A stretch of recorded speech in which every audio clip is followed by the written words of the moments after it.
They were not there. They were not eyewitnesses or your witnesses to the happenings. All, I'm asking the Englishman, does all mean all in your language? He said yes. I asked the Zulu in my country, does bonke mean bonke in your language? He said yes. I said, you Afrikaner, does almal mean almal in your language? He said yes. Does kulli mean kulli in your language, you Arab? He said yes. So that they were not there. That's what Mark tells us. So because their knowledge was from hearsay, they had heard about a man dead and buried for 3 days, they expect him to be stinking in his grave. So when you see such a man, naturally you are terrified. So Jesus wants to assure them that is not what they're thinking. They're thinking he's come back from the dead, resurrected. So he says, Unzuru ila yadayya wa rijlayya. Says, behold my hands and my feet. Inni ana huwa, that it is I myself. I'm the same fellow man. Damn fools, what are you afraid of him for? Husuni wanzuru, handle me and see. For inna ruha laysa lahu lahmun wa izamun. For a spirit has no flesh and bones, as you see me have. And they felt him, and they believed not for joy. I'm only reading. And they believed not for joy, means that they were overjoyed and wondered, what happened, man? We thought the man was dead and buried. So he says, Aindakum hahuna ta'am, have you here anything to eat? فَنَاوَلُوهُ جُزْءًا مِّن سَمَكٍ وَشَيْئًا مِّن شَهَدِ عَسَلٍ فَأَخَذَ وَأَكَلَ قُدَّامَهُ. And they gave him a piece of broiled fish and a honeycomb, and he took it, and he ate in the very sight. To prove what? That he's resurrected? To prove that you got flesh and bones, you eat food, what is he proving? That he is a spiritual body? Are these the needs of a spiritual body? Paul says, no. The resurrected body will be spiritual. Jesus says, I'm physical. I'm asking the Englishman, because I understand English better than other languages, I said, please tell me, in your language, if somebody tells you that because I have flesh and bones, me, I'm not a spirit, I'm not a ghost, I'm not a spook. Is that what it means in your language? I said, because I have flesh and bones, I'm not a spirit, I'm not a ghost, I'm not a spook. Is that what it means in your language? He says, yes. I said, in other words, he's telling you that the body that you're seeing, it is not a translated body, it is not a metamorphosed body, it is not a resurrected body. Because you will be given a chance, because the resurrected bodies get spiritualized. Who says so? I said, Paul. Who says so? I said, Jesus. Now you contradict them. Contradict Paul that, look, Paul, you got it all wrong. Now Paul had a reason for believing that Jesus was resurrected spiritually. The reason is that he was on the Damascus road. He was persecuting the early Christian. And on the Damascus road, he sees a vision. Great light, and he hears a voice. In the book of Acts, chapter 9, verse 7, chapter 22, verse 9, chapter 26, verse 14, you read there about this incident. In this vision, he sees a great light and he hears a voice calling him in the Hebrew tongue, Saul, Saul, why persecutest thou me? Why kickest thyself against the pricks? Saul, Saul. That was his name. But of course, our Latinized brethren, the Greeks, they turned it into Paul. See, St. Paul's Cathedral, it should be St. Saul. Saul was his name, but you know, for complexes that people suffer from, subject people, they changed Paul, Saul to Paul, they Simon, Cephas to Peter, you see. However, that is not the point here. The fact is, he tells us that the people that were with him, they heard the voice, but they didn't see anybody. So this was a vision that Paul had, either hallucination or a genuine vision. I'm not contesting, a genuine vision. But it was intangible, it was spiritual, it was not physical meetings. So come on, shake my hands, and you can feel me that it's me. So no. It was something that was, he appeared, as he says, he appeared unto Peter.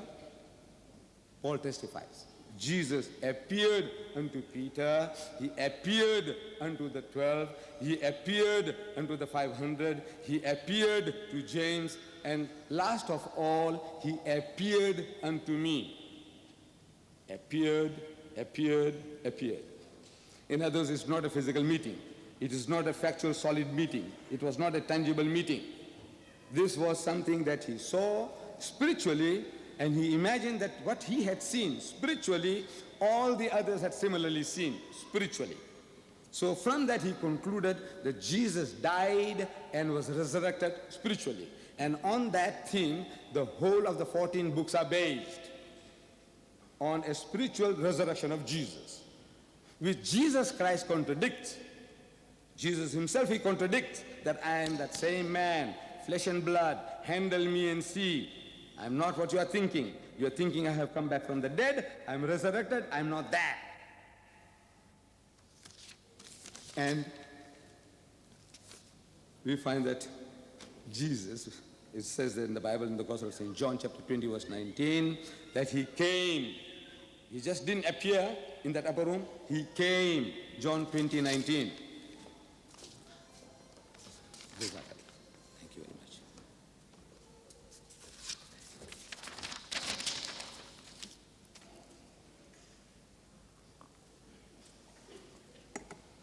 Then in the book of Acts, chapter 1 verse 3, again the beloved Luke, the physician, he testifies. He said, الَّذِينَ أَرَاهُمْ أَيْضًا نَفْسَهُ حَيًّا بِبَرَاحِينَ كَثِيرَةٍ. And he showed himself to these people, and proved by many convincing proofs. He gave many convincing proofs that he was alive. A-L-I-V-E, alive. In Greek, my brother Floyd Clark can confirm, the word there is zen, Z-E-N, zen, means alive. Not resurrected. The word is he's alive. Then in Mark chapter 16 verse 11 we read, and they had heard that he was alive, zen, Z-E-N, zen, alive, and had been seen by her, but they believed not. That Mary Magdalene saw him, but when she testified to the others, they believed not. What they didn't believe? That he was alive. Not they had seen the ghost of Jesus. If they had said that seen the ghost of Jesus, anybody wouldn't have believed. Because in those days, ghosts went into pigs. You remember 2,000 pigs were destroyed, one hit. The spirit went into the pigs, 2,000 pigs, they ran down the hill and they all got drowned. They saw spirits going into trees and drying them up. They found spirits stilling storms. So spirit was not something unusual to them. But they're not talking about spirits. They say she said that he is alive, and they believe not. There were two from Emmaus when they returned to that upper room, and when they testified to the others that he is alive, and they believe not. I'm only quoting. They are saying that he's alive. Mary Magdalene says he's alive. Luke says that he's alive.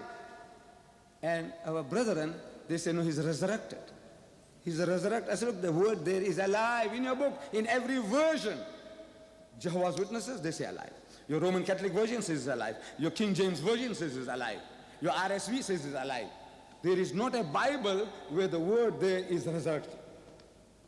But the preaching is different. You see, the preacher says he's resurrected. So they create a word, they concoct a word, and they thumbsuck it. It suits. It's very soothing.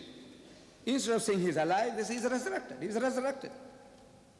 But the scripture testifies again and again, the angels, when Mary Magdalene went to the tomb, and when they found not his body, they came saying that they had also seen a vision of angels who said that he was alive. Luke chapter 24 verse 25. 24 verse 23, that he is alive. Two men, Luke 24, 4 and 5, verse 4 and 5, said two men that stood by, where? The sepulchre, told the women, why seek ye the living among the dead? You looking for a live person in a mortuary or in a cemetery? What's wrong with you? He's alive. And in this book that's given to you tonight, more than 30 different reasons are given to you from the scriptures and from authorities that Jesus was alive, alive, alive, alive. It's your privilege to take it home, read it, master it, and share this with your fellow Christian brethren and brothers and sisters. Now, Jesus Christ, he had already foretold. He had foretold what was going to happen. And the clearest, simplest prophecy you find in the Gospel of Saint Matthew, chapter 12, verse 38, 39, 40. The Jews come to him again with another poser, another riddle, another request. They say, Ya muallimu nuridu an nara minka ayatan. I'm quoting this in Arabic, so my Arabic brethren might know that there is an Arabic Bible. They have 11 different versions for you. For the Arabs, 11 different versions, different dialects. You have no excuse whatsoever, the Arab. Get the Arabic Bible, master these, and talk to your Christian Arabs. In the Lebanon, in Egypt, talk to them. Here, I'm reading it from the Arabic Bible, so you may be able to catch it quicker than the English that I'm going to translate into. So, Ya muallimu nuridu an nara minka ayatan. Said, Master, we would have a sign of thee. We want you to show us a miracle to convince us that you are the man we are waiting for, our Messiah. فَأَجَابَ وَقَالَ لَهُمْ. But he answered and said unto them, Jilun shirirun wa fasikun yatlubu ayatan. It's an evil and adulterous generation seeketh after a sign. You want a mu'jiza, a miracle? What a horrible people you are. Can't you listen to what I'm talking? You also will have a chance, my brother. Brother, You will also have the opportunity if you know Arabic. we will give you a chance. You will have all the opportunity. Please, please. We will He give said, you I'm a chance. reading. You got the Bible there, open the Bible. Matthew chapter 12, verse 38, 39, 40. If you don't understand English, see the Arabic. Good, good. Jesus says, وَلَا تُؤْتَى لَهُ آيَةٌ. And there shall no sign be given unto it, no mu'jiza. إِلَّا آيَةَ يُونَانَ النَّبِيِّ. Except the sign of the prophet Jonah, except the miracle of Yunus alayhi salam. لأنه كما كان يونان في بطن الحوت 3 أيام وثلاث ليال. For as Jonah was 3 days and 3 nights in the belly of the whale, in the belly of the whale, هكذا, just like that. هكذا, just like that. هكذا يكون ابن الإنسان, so shall the Son of Man be, في بطن الأرض, in the heart of the earth, 3 أيام وثلاث ليال. For as Jonah was 3 days and 3 nights in the belly of the whale, so shall the Son of Man be 3 days and 3 nights in the belly of the earth. That's the only sign, only miracle he said he's prepared to give this evil and adulterous generation. He had performed many miracles. We Muslims have no hesitation in accepting the miracles of Jesus. That he gave life to the dead by God's permission. He healed those born blind and the lepers by God's permission. If you say he healed blind Bartimaeus, I said, right, I accept. He says, you know that woman with issues, she was bleeding continuously for years. Jesus, she touched the helm of Jesus and she was healed. He dried up the fig tree from the very roots. According to the scriptures, he killed those 2,000 pigs. But now, whatever you say, I'm prepared to accept. But here he tells the Jews, no sign, no mu'jiza, except one. And that is the mu'jiza, the sign, the miracle of Yunus alayhi salam. They call him Jonah. So I am asking, what was the sign of Jonah? What was his miracle? To find that, you have to go to the book of Jonah. And there is a book in the Bible of some 66 books of the Protestants and 73 of the Roman Catholics. They have 73 books inside the Bible. In these 73 and the 66 books of the Protestants and the Catholics, there is a book. This is the book. I reproduced it, page. I enlarged it, Book of Jonah. This is the book. 4 short chapters. So it's a bit difficult, for you to go along and look for a page. I made it easy for people in my meetings as I give everybody the book of Jonah present, because it's only 1 page. And it won't take you 5 minutes, 2 minutes to read this.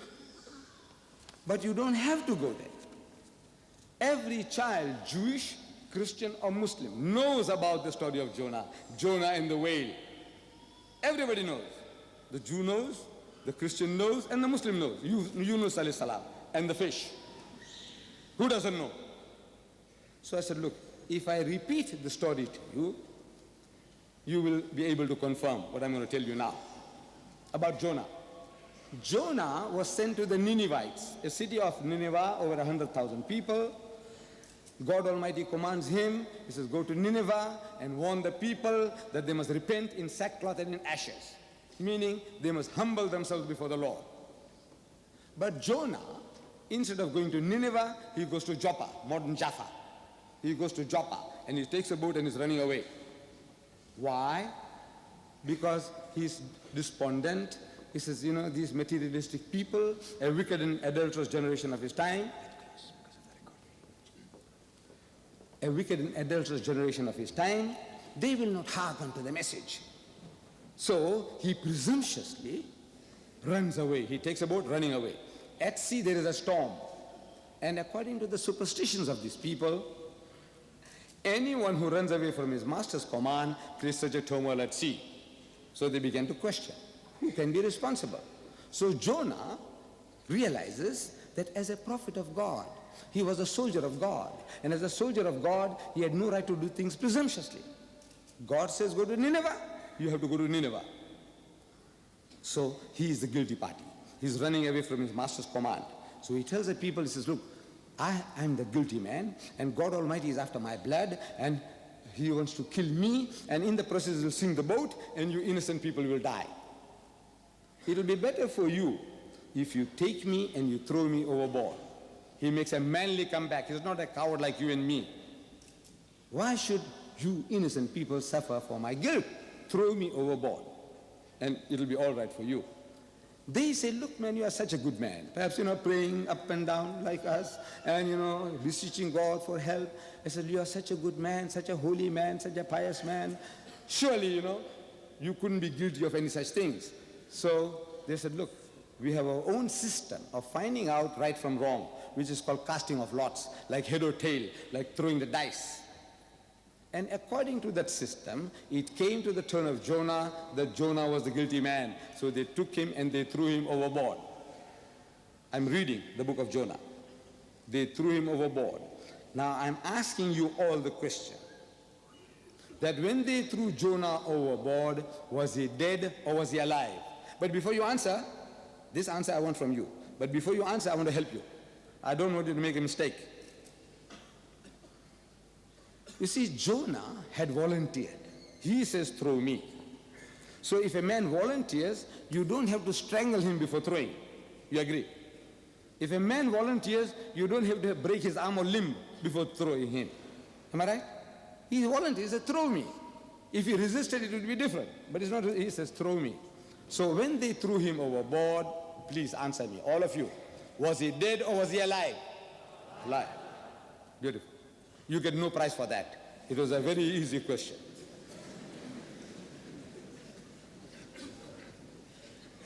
A fish comes and gobbles him. A fish gobbles him up. Dead or alive?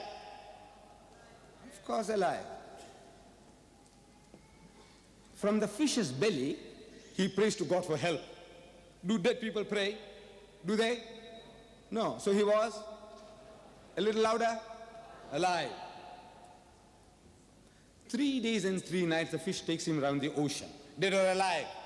Alive. 3rd day, vomits on the seashore. Dead or alive? Alive. It's alive, alive, alive. It's a miracle of a miracle of a miracle. When you throw a man into a raging sea, he ought to die. If he died, no miracle. A fish gobbles a man, he ought to die. If he died, no miracle. 3 days and 3 nights, suffocation and heat in the whale's belly, he ought to die. If he died, no miracle. If he didn't die, it's a miracle. If he didn't die, it's a miracle. If he didn't die, it's a miracle of a miracle of a miracle. The man is surviving. Well, he ought to have been dead. So what did Jesus say? He said, for as Jonah was 3 days and 3 nights in the belly of the whale, in the belly of the whale. How was Jonah, dead or alive? Alive. Please, please, please.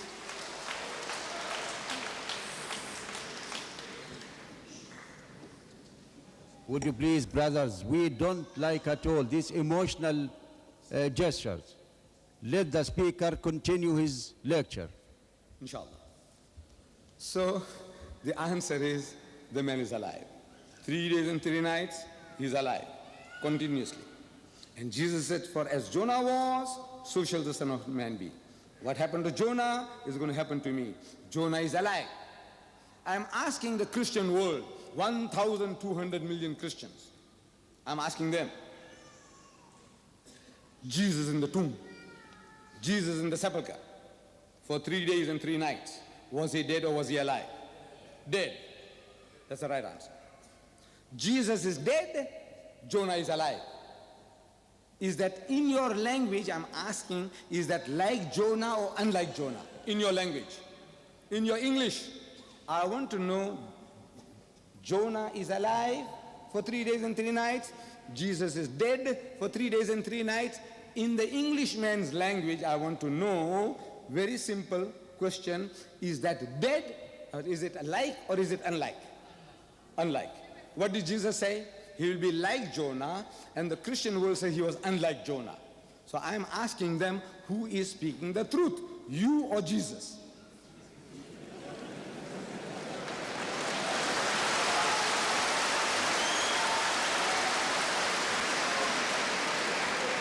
This is a natural reaction.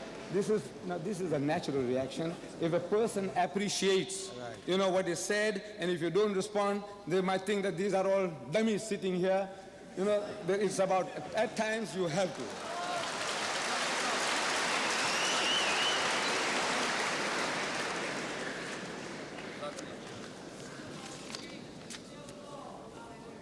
So, you see, my brother, my dear brothers and sisters, I am only reading the Christian scriptures as they are. I am not adding anything into them, nor am I taking anything out. I only show you, so look, this is what Jesus said, and this is how you find that instead of fulfilling the prophecy, this is being fulfilled in reverse. So the clever man, we meet missionaries, they tell us, he says, no, Mr. Deedat. You see, Jesus was emphasizing the time factor. They say it was the time factor. You see, he uses the word 3-4 times. He said, for as Jonah was 3 days and 3 nights, so shall the Son of Man be 3 days and 3 nights. So he's emphasizing the time factor. I said, look, there is nothing miraculous about a time factor. Whether a man is in the tomb for 3 days, 3 hours, 3 years, 3 weeks, that is not a miracle. The miracle is that you expect a man to die and he doesn't die. That is a miracle. There's a no, drowning men clutching at straws. Drowning women do the same. Somehow, now I can't let go. Easy salvation you have got. You have earned easy salvation. Christ died for your sins. So, I said, now look, when was Christ crucified? So the whole Christian world tells me on Good Friday. In my country, we have a public holiday called Good Friday. In Afrikaans, Goeie Vrydag. Good Friday.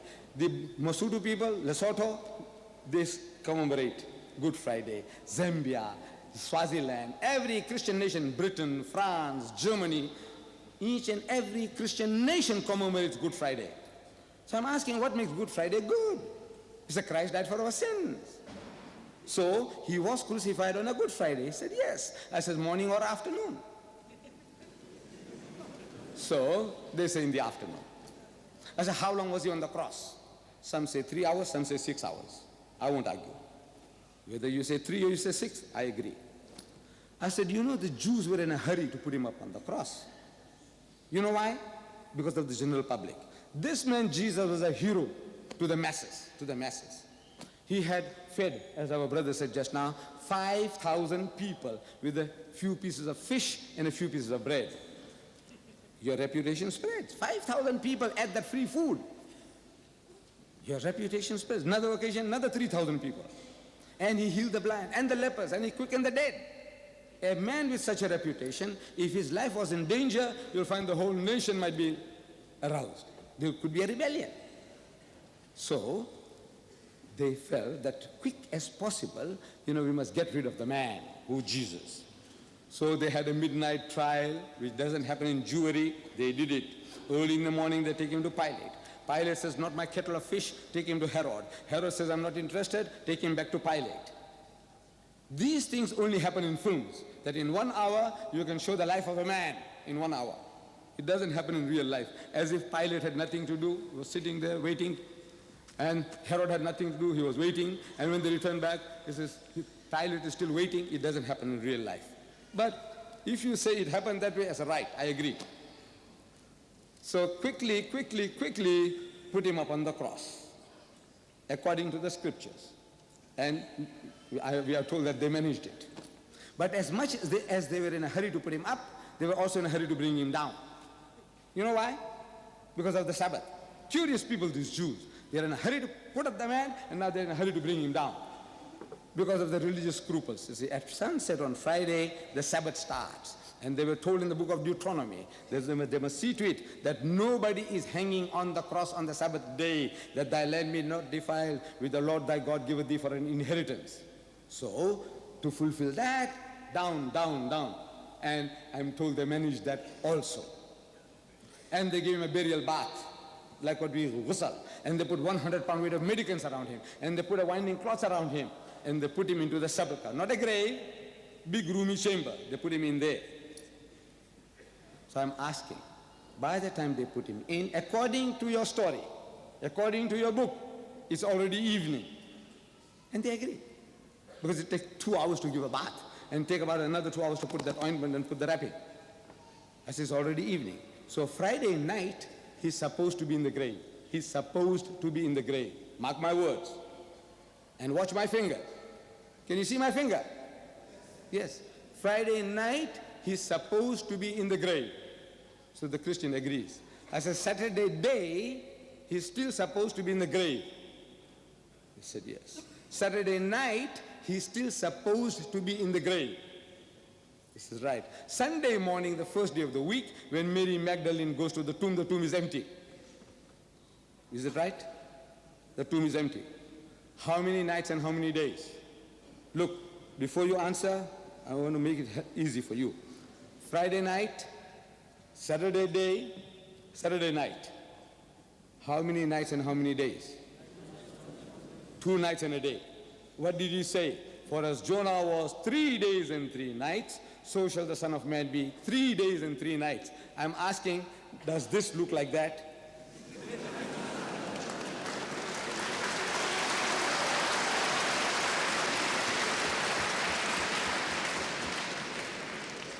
So failed again, a second time. Look, what are you doing to this mighty messenger of God? These are the signs, the only sign he gave for his bona fide, to say that I'm the Messiah. The only sign. Like me coming along, claiming some crown jewels from your, that castle, crown jewels. It was supposed to be given to me. They only want to verify that I'm Ahmad Deedat. So I said, I'm Ahmad Deedat. Those crown jewels were supposed to be given to me. There was some will made out by King George IV, you see. In that my name was there. So I said, those crown jewels. He said, you Ahmad Deedat? I said, yes. He said, what's the proof? Oh, I said, I have my passport in my pocket, my identity. I said, yes. Can we have a look? So I show the person my identity. And in my identity, they see my photo with all this. But it's written there, it's written there, Mr. Foster. It's written there, Mr. Bootha. It's written there, Mr. Callaghan. Will they give me the parcel? No. I said, look, it's me. Look, it's me. He said, yes, but you said your passport, your photo, and your name. And that's the only thing I told. I said, look, we had to do all this sort of thing. I had another reason. I said, go, please don't waste my time. Please. You said you are Mr. Deedat, and I wanted your identity. I see your picture all right, but the name is something else. I can't get the password. You agree? I can't get the password. Jesus Christ puts all his eggs in one basket. He said, the only sign I'm going to give you is that of Yunus alayhi salam. And the Christians say he failed twice. He failed twice in just fulfilling one prophecy. So if I was a Jew, I can't accept him as my Messiah. I said, the man, he gave the only proof he gave, and he failed twice. So if my people killed him, if they killed him 2,000 years ago, as he deserved it, the guy was an imposter, can't you see? But as a Muslim, I believe that he's a Messiah. The Quran testifies that he's a Messiah, the Masih. Masihu Isa ibn Maryama. Messiah, Christ, Jesus, the son of Mary, we accept. But if I was a Jew, I would be forced to reject. I said, look, the man didn't even fulfill, the first one, he failed, and he fails again a second time, and you say he is a true man of God. So, the Christian is in a predicament. But your learned men, you see, the Anglican bishops, they have come to realize the fallacy of their beliefs. The Anglican bishops, look, I'm reading from one of my one of my newspapers, Dateline from London. One of your television people, they carried out a survey of the Anglican bishops, and I'm reading. It says more than half of England's Anglican bishops say Christians are not obliged to believe that Jesus was God. Finished. What was the difference? What was the fight all about between the Muslim and the Christian? The most fundamental thing that was dividing the Muslim and the Christian was the divinity of Christ. The Christians say that Jesus is God, and the Muslims say he's not God. And now, you can come along, question time, I'll answer you. See, the Anglican bishops, more than 50%, they are telling their congregation that you don't have to believe. That means you can become a Muslim now. Look, that dividing line is removed. What is holding you back? Salvation. How do you get salvation? Christ dying for your sins, as a man or as a God. Did he die as a man or did he die as a God? If he died as a man, one man can't carry the sins of the world. Common sense. Lot of prophets died.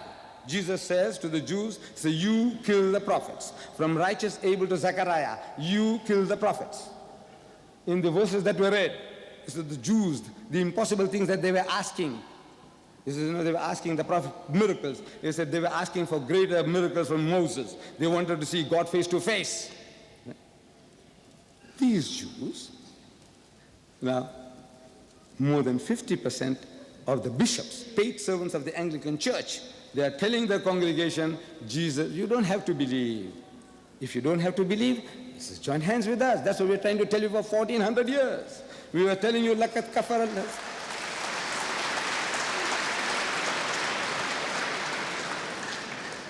The Quran says, lakat kafara allazina qalu inna Allahu al-Masih ibn Maryam.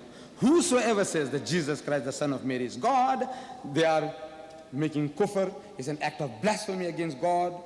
So waqala al-Masih, but Christ said, Ya Bani Israel, O children of Israel, la'budullah, worship Allah, Rabbi wa Rabbukum, who is my Lord and your Lord. Innahu man yushrik billah, whoever will associate anyone with Allah, faqad harram Allah lil jannah, Allah will make jannat haram for them, wa ma'wahu an-nar, and the fire of hell will be the dwelling place, wa ma liz zalimin min ansar.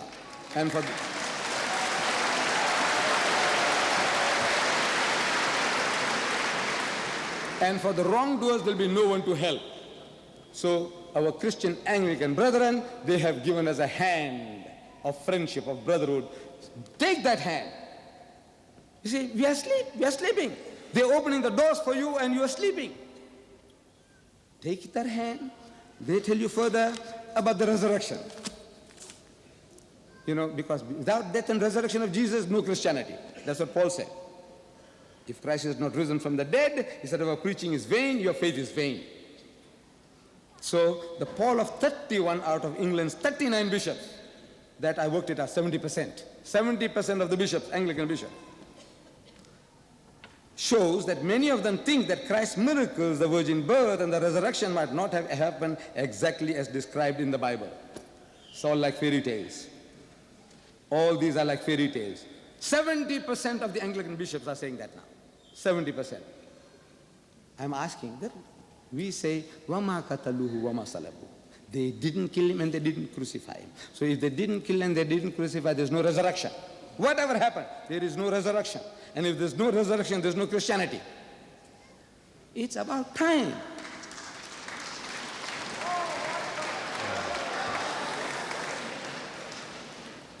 My dear brothers and sisters, let me, as time is running out fast, let me end with another example from the Bible.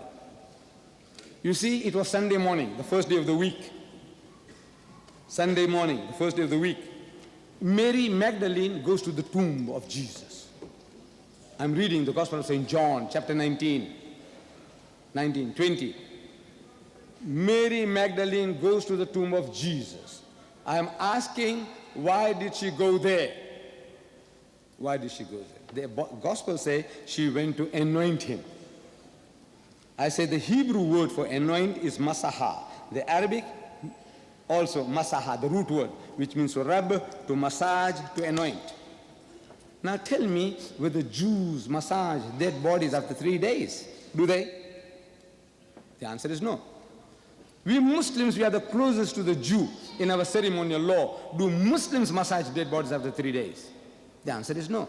I said, you Christians, do you massage dead bodies after 3 days? The answer is no. Then I said, why would this woman want to go and massage a dead, rotting body after 3 days? Because within 3 hours, rigor mortis sets in. Rigor mortis sets in. Oh, See, brothers in Islam, I don't like anybody to respond. No response at all. Would you please keep quiet? Please, please. I know it hurts. No, I know it hurts. You see, because the foundation, the ground is being taken away from under your feet. And if you feel in desperation, I can appreciate that. By God, I appreciate your feelings. The thing... Sunday morning, Mary Magdalene goes to the tomb. And she finds the tomb empty. I'm asking, why did she go there? So we are told she went to anoint him. When she finds the tomb empty, she starts to cry. It's a disappointment. She expected to find Jesus there. So she starts to cry. She sees the empty tomb and the winding sheets inside and the stone removed. So Jesus was watching her from wherever he was, not from heaven, but from this earth. You see, this tomb was a privately owned property belonging to Joseph of Arimathea, a very rich, influential disciple of Jesus, who had carved out of a rock a big roomy chamber, which Jim Bishop, one of your authorities, describes as 5 feet wide by 7 feet high by 15 feet deep, with a ledge or ledges inside. Around this tomb was the man's vegetable garden. Now don't tell me that this Jew was so generous, he was planting vegetables 5 miles out of Jerusalem for other people's sheep and goats to graze upon. Surely he must have got his gardener's quarters and perhaps his country home where he went for the weekend with his family. Jesus is there. He sees this woman, he knows who she is, and he knows why she is there. So he walks up to her and he finds her crying. So he says, "Woman, why weepest thou? Whom seekest thou? Why are you crying for? Who are you looking for?" I'm asking, why does he ask such a silly question? Doesn't he know who she's looking for? Doesn't he know that she's disappointed not finding him? Of course he knows. Then why is he asking such a silly question? I say, it is not a silly question. He's actually pulling her leg, as the Englishman says, metaphorically, playing the fools. He's still got the sense of humor. He has been through an ordeal, according to the scriptures, but he's still got the sense of humor. So he says, "Woman, why weepest thou? Whom seekest thou?" She, supposing him to be the gardener. I said, why does she suppose he's a gardener? Do resurrected bodies look like gardeners? Do they? Then why does she suppose he's a gardener? I said, because he's disguised as a gardener. Why is he disguised as a gardener? I say, because he's afraid of the Jews. Why is he afraid of the Jews? Because I say he didn't die and he didn't conquer death. Because if he had died and if he had conquered death, there's no need to be afraid anymore. Why not? Because the resurrected bodies can't die twice. Who says so? I said the Bible. What does it say? It says it is ordained unto all men once to die, and after that the judgment. You can't die twice. So she, supposing him to be the gardener, says, sir, if you have taken him hence, tell me, where have you laid him?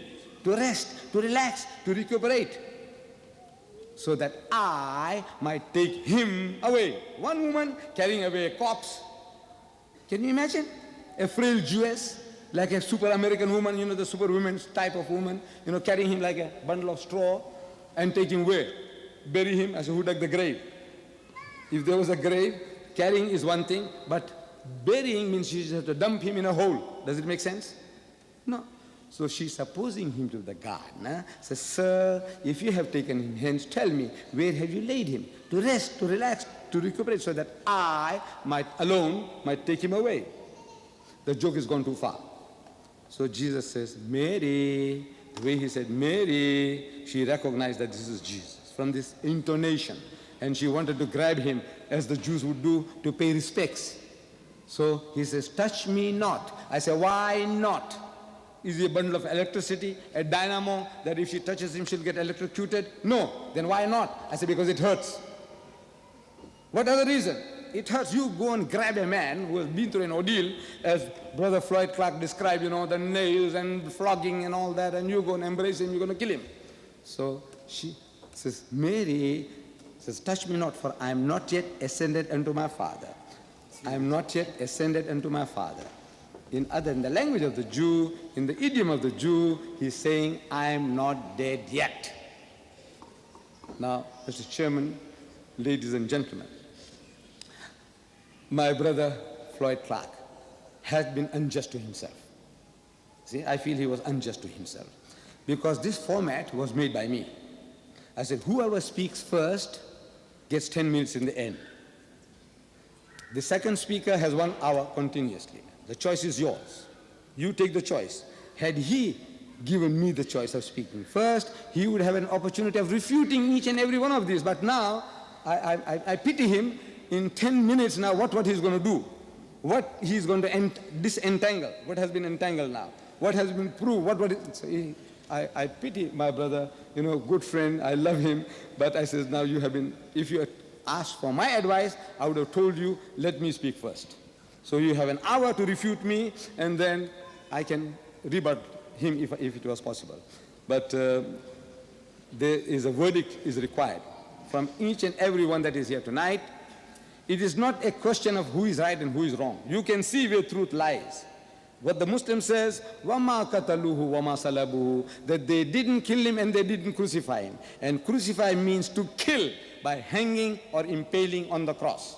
And you say, whatever things happen, according to your records, he was not killed and he was not crucified. And the verdict is that if the Jews were in the dock for the murder of Jesus Christ, that they are not guilty. For attempted murder, yes, but not for murder.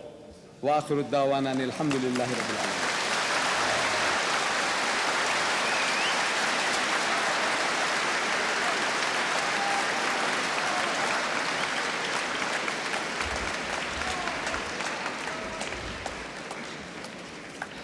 Before I introduce Professor Floyd again for the 10 minutes, I'd like to make an appeal for both Muslim and Christian audience and say this: it may be useful and important to think, it may be useful to interact or have information or intellectual thinking, but it is just as important to manifest the noble and lofty teaching of both Christ and Muhammad, peace be upon them, in our own behaviors.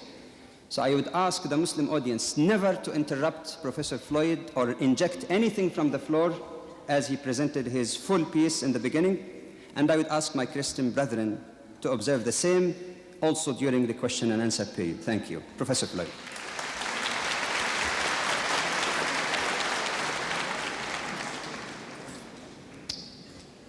I hope that you will accede to the request of our chairman I really am embarrassed because there was no interruption whatever of my speaking, and I know most of the audience are not fully in accord with what I said. And I hope that you will give to Mr. Deedat the courtesy that you gave to me. As Brother Deedat was sharing with us his study of the Scriptures, I'm delighted that he's studying 1 Corinthians 15, just praying that the light one day will break. There are 3 or 4 points. Now, I'm not here to debate. Mr. Deedat invited me to this program, and I was concurring with him. We're not here to do battle with one another, but this was his request. He said, we want to talk about the Bible. You do the best you can do, I'll do the best we can do, and then we'll leave it to God as to what happens. I believe that a wise choice. I appreciate the courtesy extended. I would invite my friend to further study. First of all, in the matter of reference to Mary touching Jesus, Brother Ahmed, you need to check back with your Greek. The word hapto, the word to touch used in that text, has one meaning in the active voice and another meaning in the middle. In the active, it means to touch, as Brother Ahmed was talking about, but in the middle, it means to cling. It is used in 1 Corinthians 7 of the embrace of people in a marriage relationship. Mary had grabbed him around the knees and was clinging to him to keep him. And Jesus said, you do not cling to me. I have not yet ascended unto my Father. I am fully in accord with all that Brother Ahmed said about Jesus coming back alive from the dead. Everything he says is true. Jesus was alive in the body and manifest being alive in the body in all of his appearances following the crucifixion.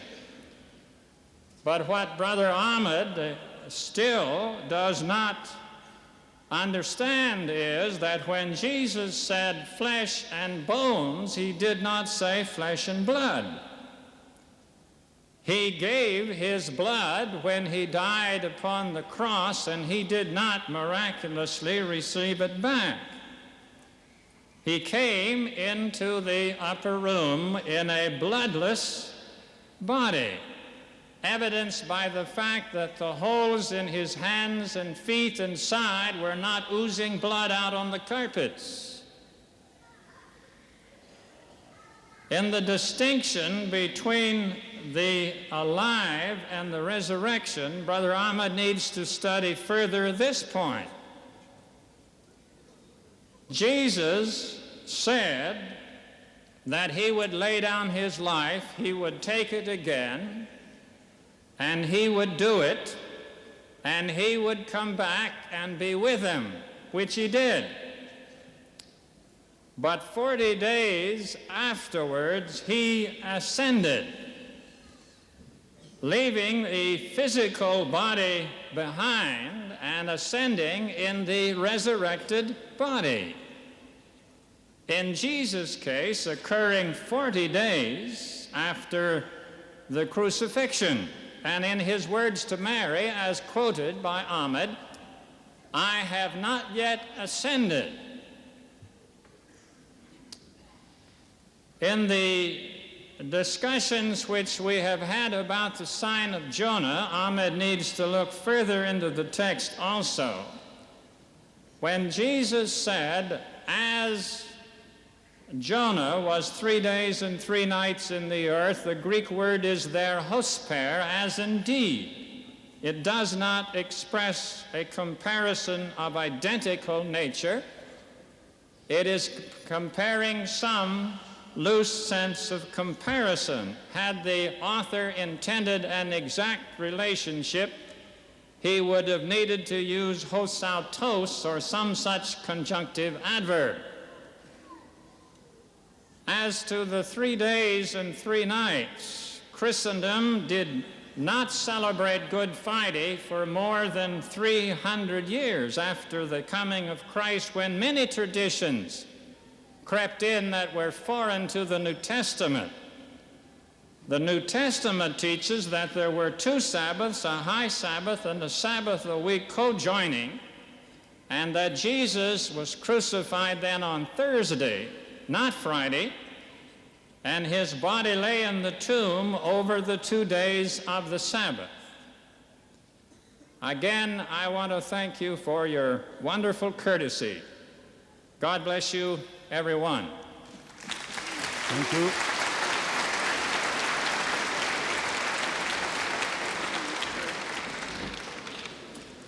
While I begin with some remarks as to how we should conduct the question-answer session, I would like to ask those who wish to have questions to line up in the front here so that they can use the microphone. Now, we have about 10 minutes or so for questions. I understand that this is a very limited time, so I would have to be, with your permission, very strict on these rules. First of all, a question, is not a speech or mini-speech.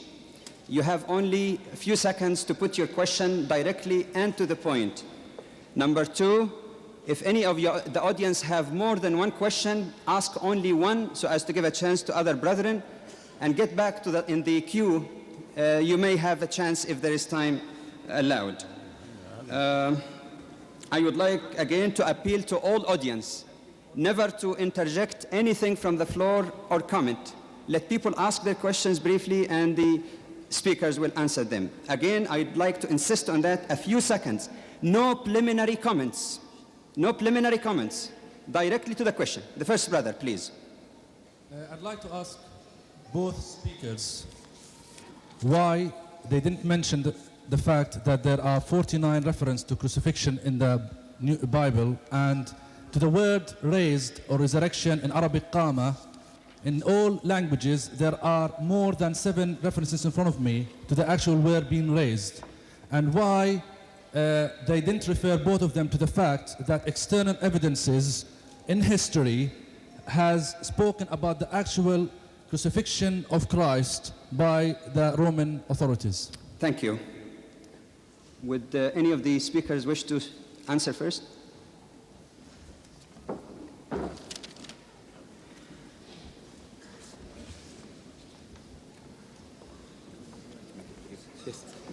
With regards to the word risen or resurrected, in the 4 Gospels, Matthew, Mark, Luke, and John, not once is the word resurrection used in connection with Jesus that he is resurrected. Not once. In the 4 Gospels, there is not a single reference.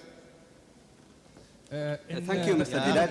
No interjection. Please get back in the line, and you may have a chance if there is. We have to give just a minute, please. We have to look at behind you and see how many people are waiting. Please give a chance to others. Would Professor Floyd wish to comment on that? Briefly also, please. Please. No, Ya Akhi, you're not the chairman of the meeting. I will tell him. So please, keep quiet. You wait until Professor Floyd answers. No, go ahead.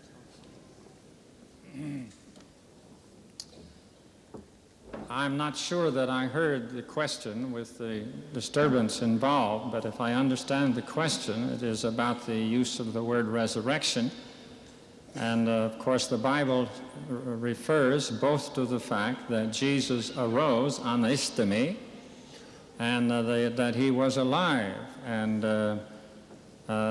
this is the teaching of Scripture, that Jesus was resurrected and Jesus was alive. Thank you, Professor Floyd. The next questioner.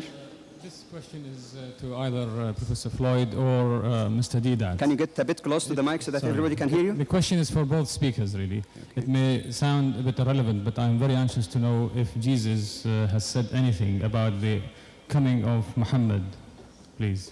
That's in the okay. Bible. Or, Out of the subject. Sorry. Okay, the question is whether Jesus said anything about the coming of Muhammad. In the chair, I would like to rule that this is not relevant to the specific topic for tonight. If there is a chance after the questions are answered, we might be able to get to that. Thank you. The next. I understand from Professor Clark's lecture that Jesus Christ gave his life for the sins of humanity, and also that the death is the sort of penalty of sins. If that is true, that simply means that the concept of reward and the concept of punishment is lost. Then you can go on committing the sins, and there's nothing to stop it from you. Okay, your question is directed to any of Professor Clark, please. To Mr. Deedat. To Professor? Professor, okay. Would you repeat it? I'm not hearing. I didn't hear it. Would you repeat it, but please come to the point, straightforward. The points are two. You see, from Professor Clark's lecture, I understand that Jesus Christ gave his life for the sins of humanity. And the second point is that the death is sort of penalty of sins. Therefore, it implies that you can keep on committing sins and nothing to stop it from you, because the concept of reward and punishment is completely lost if we believe in this thing. Okay. I think my understanding is that he says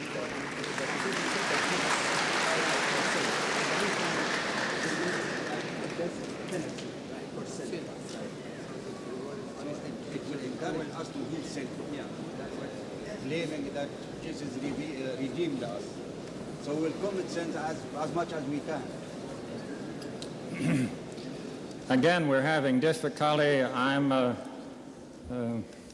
old enough to, in this sort of thing, not to be able to pick up all that is being said, but if I understand the question is, if Jesus died for the sin of the world, does that encourage everybody to sin? Is that the question?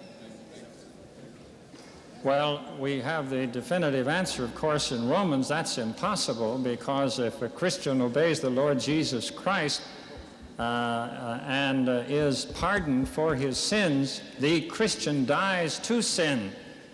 We are buried, therefore, Paul says, with baptism through him into death, that like as Christ was raised from the dead, and so on. And the Christian cannot continue in sin if he accepts the blood of Christ, because he dies to sinning, and that's why he comes to him. Thank you. The next, and again briefly and to the point. This is directed to Professor Clark. I refer to Matthew 27, verse 46-47. The statement reads, Eli, Eli, lama sabachthani. And then further on it says, that is, my God, why hast thou forsaken me? Just one thing. It's the only verse that is left in the original Aramaic or Greek. Now, that is why it intrigues me. Eli, Eli, lama sabachthani. The word in Greek for point, God, yes, is Elohim. There is no such God, and there is no proof anywhere that in that time, in the time of Jesus, that Eli meant my God. Because why did the Jews... Excuse me. No speeches, no mini speeches, no preliminary remarks. Okay. Put the question directly. Okay, the question is, then it goes on to say, then some of the bystanders hearing this said, what is this man saying? Is he meaning Elijah? That means the Jews did not understand what Eli meant. Again, I have to warn you before cutting you off. What is the question? Put your question directly in one sentence. Okay. What is the question? The question is, my proposition is Eli does not mean my God. Eli is a name, because I've asked synagogues and I've asked several professors of Hebrew, and they say Eli can be a name of a person. Okay, Professor Clark. My understanding is he said Eli, and Eli doesn't necessarily mean my God. We will have two more questions. Only two more questions. Again, I think the question is difficult in this context to answer. Jesus is quoting from an Old Testament passage, and in that Old Testament passage, we then can understand what Jesus was talking about. And I would recommend that the party who has the question just turn to that passage in the Old Testament, and I think it perfectly answers your question. Thank you. The next questioner. I hope there will be no need to cut off any questioner. Please. I first would like to thank Mr. Deedat for his very excellent and intelligent exposition of the question. And now the question. I'd like to ask Professor Clark about what he thinks of the nature of Jesus and whether he was God or the Son of God or the messenger of God. Because in his talk, he said that when Jesus was about to bring Lazarus from the dead, he said, "Thank you, so that you may believe, so that they may believe that you have sent me." He's talking to God. So, okay. And also on the cross, in Professor Clark's exposition, he's saying, "Father, in thy hands I commit my soul." Now, isn't that enough evidence for Professor Clark to convince him that the relationship between Jesus and God is the relationship between a God and the messenger? Okay, thank you. The question was directed to Mr. Deedat or to Professor Clark. Just make it clear. Okay.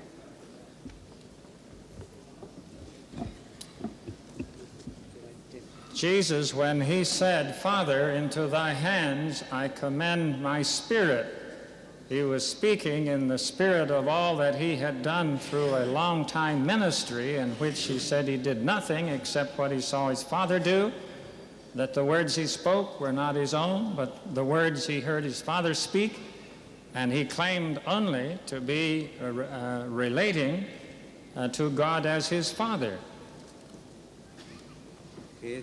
Thank you. We're really running out of time. We might allow 2 or 3 questions more. The first one. In 1974-75 on television, Professor Anderson, who ironically taught Mohammedan law in the Council of Legal Education, London, and University of London, called Muslim... brother, would you please put your question directly? It is. Yeah. And pagan, because they did not believe in Trinity. May I ask Dr. Floyd what is his view about Muslims, as they do not believe and recognize Trinity, as well as the crucifixion of Prophet Jesus? Do you consider Muslims as pagan or the people of the book? Given also the fact that at the time of the Prophet, many pious Christians freely accepted Islam. Okay, thank you. Professor Clark.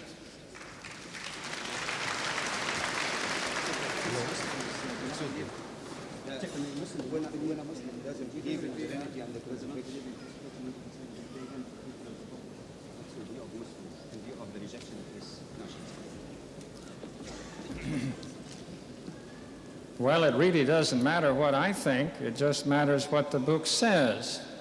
And as we've been looking in the book, I think we can come to whatever private opinions we may have, but I think of my brother Ahmed as of one whom in the New Testament was mentioned as one who was not far from the kingdom.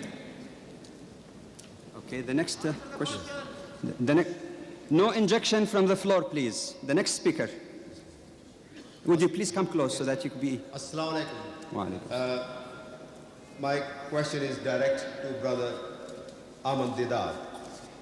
Well, day before yesterday, on Friday, I attended his meeting in South Hall, and he was speaking about Prophet Muhammad's arrival is mentioned in the Bible. Therefore, why Christians, theologians don't talk about... if your question, I'm sorry for injection here. If your question, brother, relate... Yeah, I'm sorry, I have to interrupt. Just a minute, please. Muhammad's arrival is mentioned in the Bible. In fairness to you... Why Christians, theologians don't talk about him? Just a minute, please. In fairness to you and to everybody else and to the brother who was turned down, the question is not relevant to the topic. Would you please move on? Would you please move on and let the next speaker ask the question? Relevant to the topic? Go ahead briefly. Just put it... Professor Clark.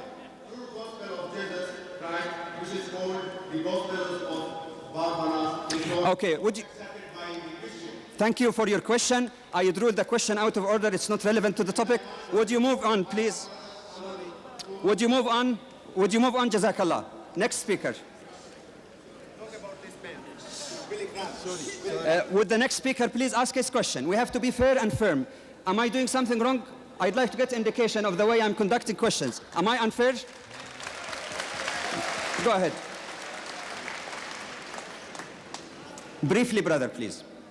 I would like to say that I'm grateful for this opportunity, and my questions are actually two. Number one, if the Quran is indeed from God, does it contradict itself in as much as it says, okay. Therefore, Jesus was born, he died, and he rose again. The second question, if God... Oh, I'm sorry. The rules of the game is to ask one question and get the back so that other people will have a chance. Right. Thank you. Now the question is directed to Mr. Deedat. Mr. Deedat. Thank you. The verse in question is وَالسَّلَامُ عَلَيَّ يَوْمَ وُلِدْتُ وَيَوْمَ أَمُوتُ وَيَوْمَ أُبْعَثُ حَيًّا, which translated means, so peace is on me, the day that I was born, the day that I die, and the day that I shall be raised to life again. The day that I die, it is not that I died. It's not died, it's in the future.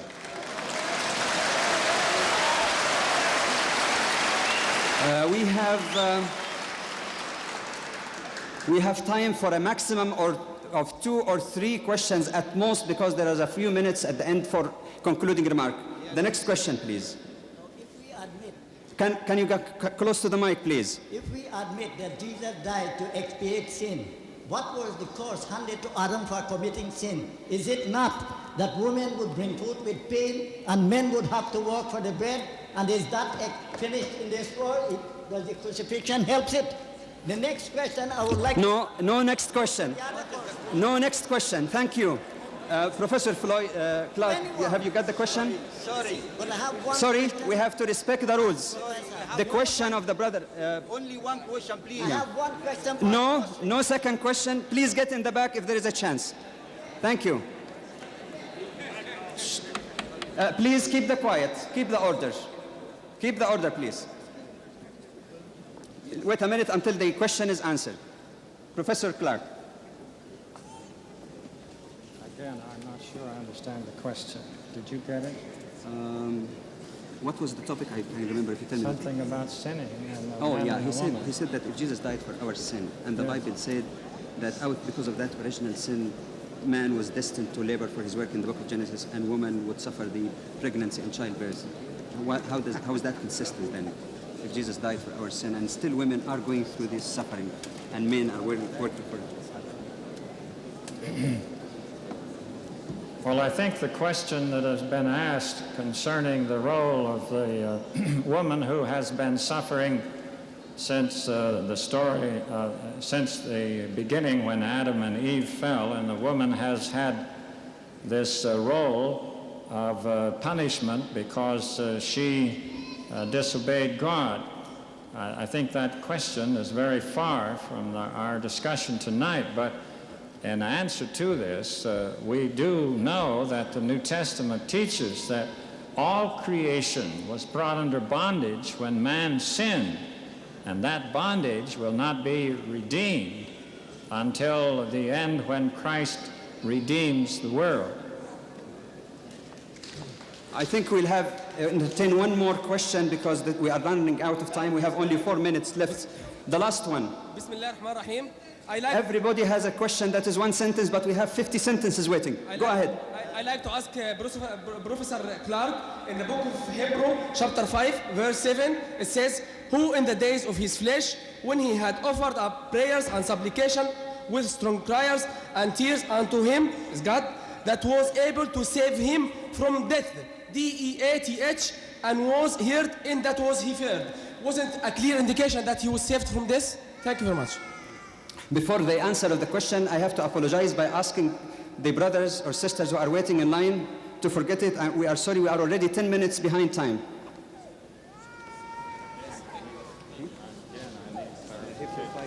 Did you get maybe?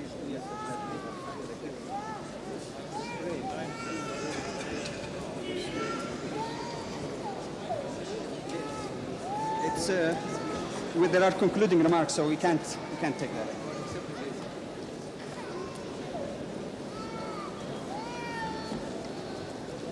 Would you please,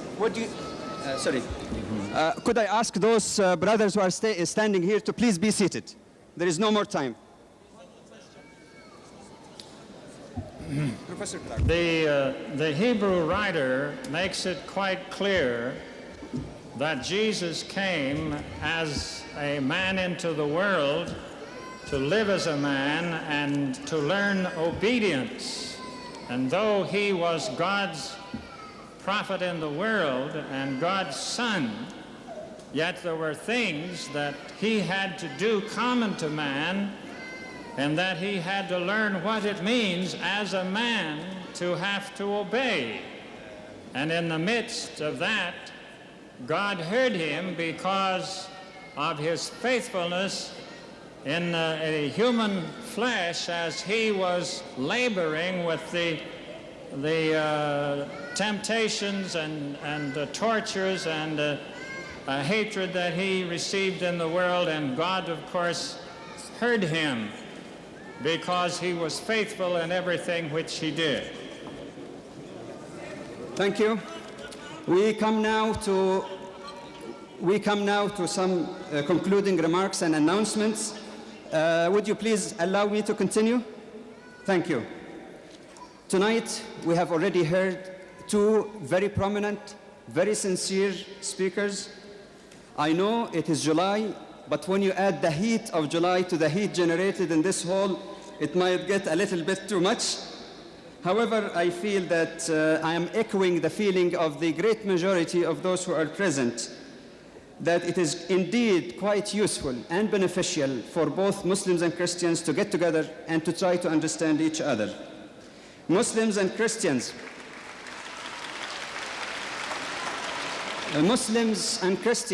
together with nearly 1 billion, more or less, followers each, constitute about 40% of world population. It is indeed very strange that we hear about détente between such divergent philosophies as the US and the Soviet Russia.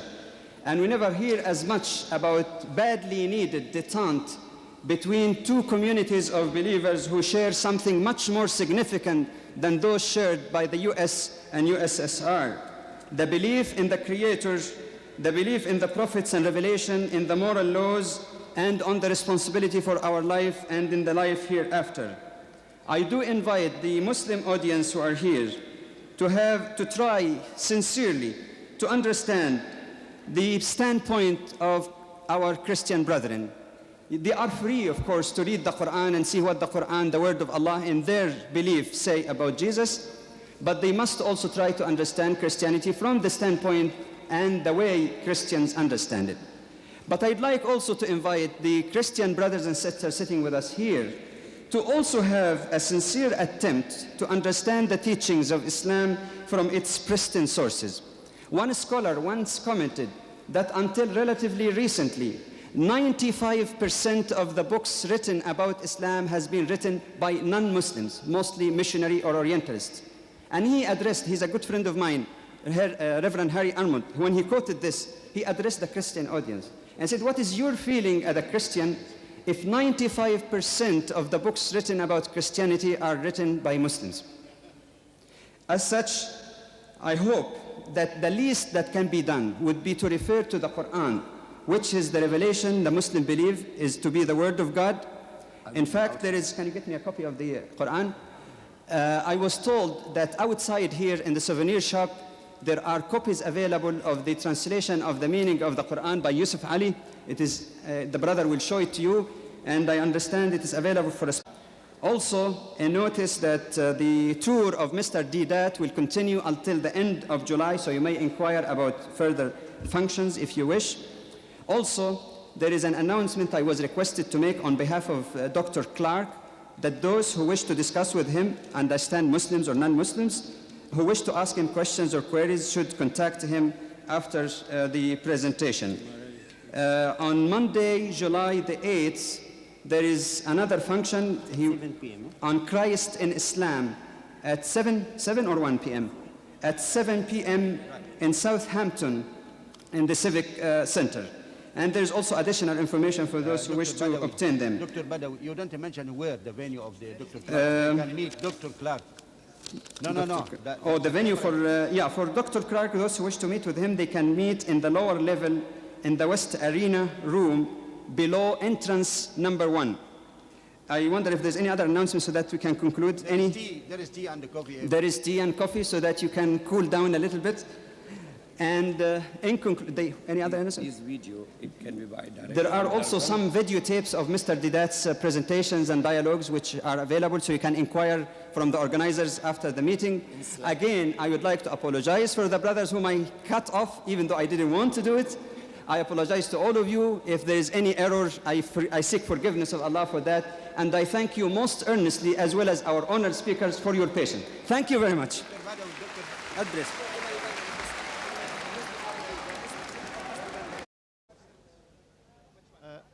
Quran is indeed from God. Does it contradict itself in as much as it says, okay. Therefore, Jesus was born, he died, and he rose again. The second question, if God... Oh, I'm sorry. The rules...